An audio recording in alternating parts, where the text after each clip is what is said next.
ചെന്നിത്തലേനെ മെട്രോയിലെ ഉദ്ഘാടനത്തിന് ഉൾപ്പെടുത്തിയോ വിഴിഞ്ഞത്ത് സതീശനോ ഒഴിവാക്കി എന്ന് പറഞ്ഞാൽ വ്യക്തിവിരോധം അങ്ങനെ ആണോ? വ്യക്തിവിരോധമല്ല. അന്ന് ആദ്യത്തെ യോഗത്തിൽ അന്ന് പ്രതിപക്ഷ നേതാവിനെ വിളിച്ചപ്പോൾ പ്രതിപക്ഷ നേതാവ് ഇതിൻ്റെ ഉമ്മൻചാണ്ടിയുടെ പങ്കാളിത്തവും മറ്റു കാര്യങ്ങളും വിശദമായി സൂചിപ്പിച്ചു.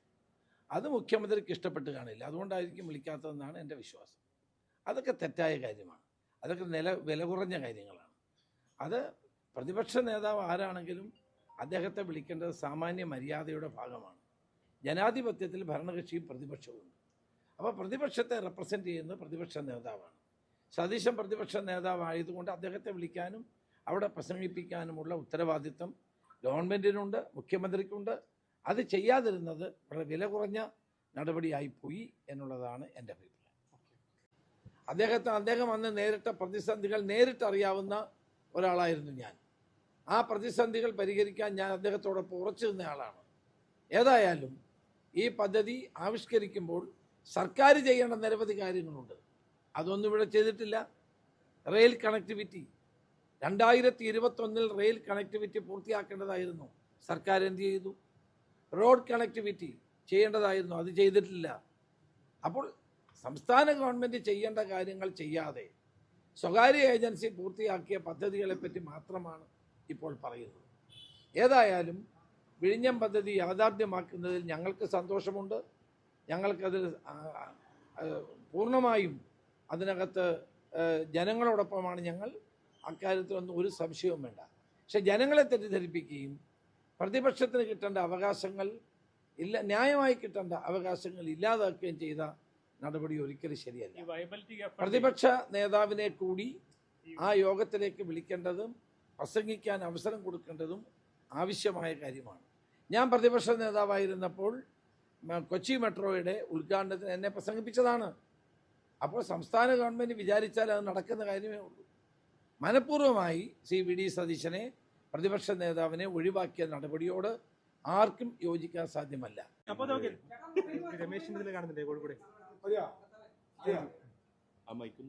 വിഴിഞ്ഞം പദ്ധതി യാഥാർത്ഥ്യമാകുന്നതിൽ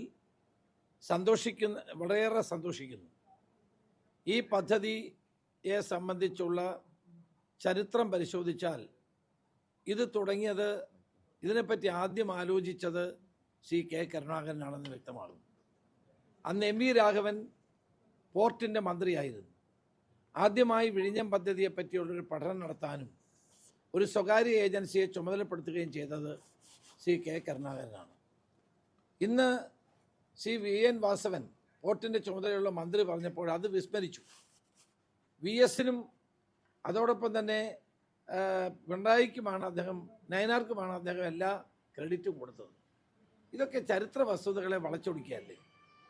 കെ കരുണാകരൻ മുഖ്യമന്ത്രി ആയിരുന്നപ്പോഴാണ് ആദ്യമായി വിഴിഞ്ഞം പദ്ധതിയെപ്പറ്റി ഒരു ആലോചന ഉണ്ടായതും ഒരു സ്വകാര്യ ഏജൻസിയോട് അത് പഠിക്കാൻ ആവശ്യപ്പെട്ടത്. പിന്നീട് ഈ പദ്ധതി യാഥാർത്ഥ്യമാകുന്നതിൻ്റെ പ്രധാനപ്പെട്ട ഉത്തരവാദി ഉമ്മൻചാണ്ടിയാണ്. ഉമ്മൻചാണ്ടിക്ക് ധാരാളം കടമ്പകളുണ്ടായിരുന്നു, വെല്ലുവിളികളുണ്ടായിരുന്നു. ഇതിൽ അഴിമതി ആരോപണം ഉന്നയിച്ചു, ജുഡീഷ്യൽ കമ്മീഷനെ വെച്ചു, ഈ പദ്ധതിക്കെതിരെ CPM ചെയ്യാവുന്നത് മുഴുവൻ ചെയ്തു. എന്നിട്ടും നിശ്ചയദാർഢ്യത്തോടെ വിഴിഞ്ഞം പദ്ധതിയുടെ കരാർ ഒപ്പിടുകയും നടപ്പാക്കാൻ വേണ്ടിയുള്ള എല്ലാ നടപടികളും സ്വീകരിക്കുകയും കല്ലിടുകയും സാങ്ഷനുകൾ വാങ്ങിക്കുകയും ചെയ്തത് UDF ഗവൺമെൻറ് കാലത്താണ്. അതെല്ലാം വിസ്മരിച്ചുകൊണ്ട് ഇത് LDFൻ്റെ കുഞ്ഞാക്കി മാറ്റാൻ ശ്രമിക്കുന്നത് ഒരിക്കലും ശരിയല്ല. ഞങ്ങളുടെ അവകാശവാദമല്ല, ഞങ്ങൾ ചരിത്രത്തെ വളച്ചൊടിക്കുന്നതിനെതിരായിട്ടുള്ള ഞങ്ങളുടെ വികാരമാണ് ഞങ്ങൾ പ്രകടിപ്പിക്കുന്നത്. ചരിത്രം പരിശോധിക്കുന്ന ഏതൊരു വ്യക്തിക്കും കെ കരുണാകരൻ്റെയും ഉമ്മൻചാണ്ടിയുടെയും പേര് ഇതിൽ നിന്ന് മാറ്റിക്കളയാൻ സാധ്യമല്ല. അതുകൊണ്ട് ഇതിൻ്റെ ഏറ്റവും വലിയ ക്രെഡിറ്റ് ഉമ്മൻചാണ്ടിക്ക് തന്നെയാണ്. ഞങ്ങൾ ഒഴിവാക്കി എല്ലാവരെയും സഹകരിപ്പിച്ചുകൊണ്ട് നാടിൻ്റെ ഒരു ഉത്സവമാക്കി മാറ്റാൻ സർക്കാരിന് കഴിയാതെ പോയി. അതാണ് എൻ്റെ വസ്തുത. പിന്നെ 4ാം വാർഷികത്തിൻ്റെ ഭാഗമാണിതെല്ലാം എന്ന് പറയുന്നത് ജനങ്ങൾ തന്നെ പുച്ഛിച്ച് തള്ളുന്നൊരു കാര്യമാണ്. 4ാം വാർഷികത്തിനോടനുബന്ധിച്ച് ജനങ്ങളിൽ ഒരു പ്രത്യാശയും ഉണ്ടാക്കാൻ അവർ കഴിഞ്ഞിട്ടില്ല. ജനപങ്കാളിത്തമില്ല. മുഖ്യമന്ത്രി പങ്കെടുക്കുന്ന യോഗങ്ങളിൽ പാർട്ടിക്കാർ വരുന്നു എന്നുള്ളത് ഒഴിച്ചാൽ ജനങ്ങൾ അതിൽ പങ്കെടുക്കുന്നില്ല. 4ാം വാർഷികം ഒരു വൻ പരാജയമാണ്. കോടികൾ ചെലവഴിക്കുന്നു, ഇഷ്ടക്കാർക്കും സ്വന്തക്കാർക്കും കോടികൾ വീതിച്ചു കൊടുത്ത് കരാറ് പോലുമില്ലാതെ നടപ്പാക്കുന്നു എന്നത് ഒഴിച്ചാൽ 4ാം വാർഷികത്തിൽ ജനങ്ങൾക്കൊരു താല്പര്യമില്ല എന്നുള്ളതാണ് സത്യം. ഈ വയബിലിറ്റി ഗ്യാപ് ഫണ്ട് ലോണാക്കി വേണ്ടി ശ്രമിക്കുക. അല്ല, കേന്ദ്ര സർക്കാർ ക്രെഡിറ്റ് ഉണ്ടാക്കി കൊടുക്കാൻ ആരാ ശ്രമിക്കുന്നത്? മുഖ്യമന്ത്രിയല്ലേ ശ്രമിക്കുന്നത്. അതിനകത്ത് ഈ ഒരു പദ്ധതി നടപ്പാക്കുമ്പോൾ കേന്ദ്രത്തിന് റോൾ ഉണ്ടാവും, സംസ്ഥാനത്തിന് റോൾ ഉണ്ടാവും, സംസ്ഥാനം ഭരിച്ച ഗവൺമെൻറ്റുകൾക്കുണ്ടാകും. അതെല്ലാം മാറ്റി വെച്ചുകൊണ്ട് എല്ലാ ക്രെഡിറ്റും തനിക്ക് വേണമെന്ന് പറയുമ്പോൾ അത് ജനങ്ങൾ അംഗീകരിച്ചു കൊടുക്കില്ല എന്നുള്ളതാണ് സത്യം.